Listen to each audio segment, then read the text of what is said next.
especially as she wasn't a Swedish national, but lately she'd wondered if she should have found another way. Their relationship was so weird now. It was as if someone had switched the fun and affection off. Alarmed and confused, she kept trying to talk, but Albin pleaded work hassles and put her off. Though she was 30 and he was only 32, he'd developed a habit of talking down to her about his job being high-octane and stressful. It made her reluctant to pursue the issue, but the worry bee buzzed constantly in her bonnet. Nico's blue eyes smiled. "Strange you should end up in my homeland. So du talar svenska nu?" She laughed and answered his question as to whether she spoke Swedish. "Ja, jag klarar mig." "Yes, I manage."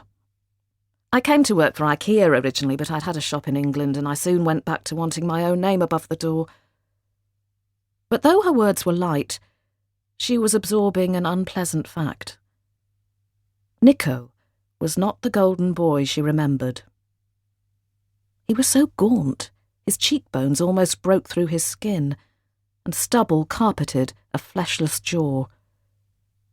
His battered sweatshirt bore a stain like a map of the country, and his jeans were grubby.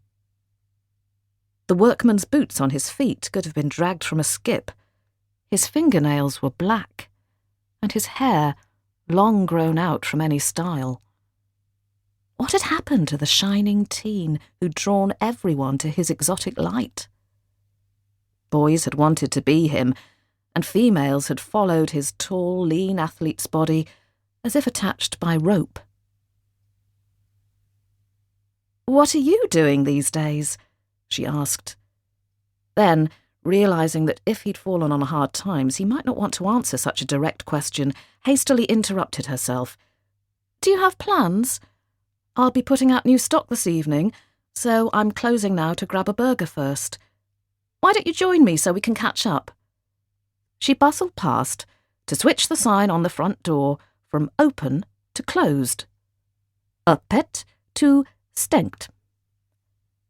He smelled of soil and vegetation, and she recoiled, not from him, but from the horrible thought that he might be sleeping rough. That would be awful in this sleet. She shivered. This would be her third Swedish winter, and in Albin's apartment on the desirable thoroughfare of Nybrogatan, she'd accumulated a closet full of coats, hats, scarves, walking boots, snow boots, and a stack of thermal base layers. What were Nico's winter resources? Feeling as if her smile was becoming forced, she strode back behind the counter. "I can tell you how Rob's getting on and stuff." She tailed off. If Nico was struggling to get by in Stockholm, it might not be tactful to tell him how super happily Rob was living in Cambridgeshire with gorgeous fiancée Lisa. Still, getting a meal inside him felt important, and a fast food eat-and run between old friends would be more natural than taking him to the swanky apartment in Östermalm, owned by Albin's mother's company as a tax efficiency. "I'm not exactly tidy," he pointed out, frowning down at denim that was ripped, and not in a trendy way. He refastened his coat as if becoming freshly conscious of his appearance. Hannah hated to think of him vanishing hungry and hollow-faced into the glacial early evening darkness. "Oh, come on."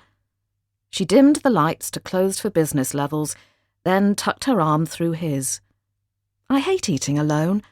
All I do is check Instagram or answer emails. It'll be lovely to chat." After a moment, when she thought he'd refuse, he muttered, "All right," and let her pull him out of the shop to hunch into his coat, hands jammed in pockets, while she locked up. The sleet stung Hannah's face, though she knew the late October chill was nothing compared to the snow and ice the coming winter would bring.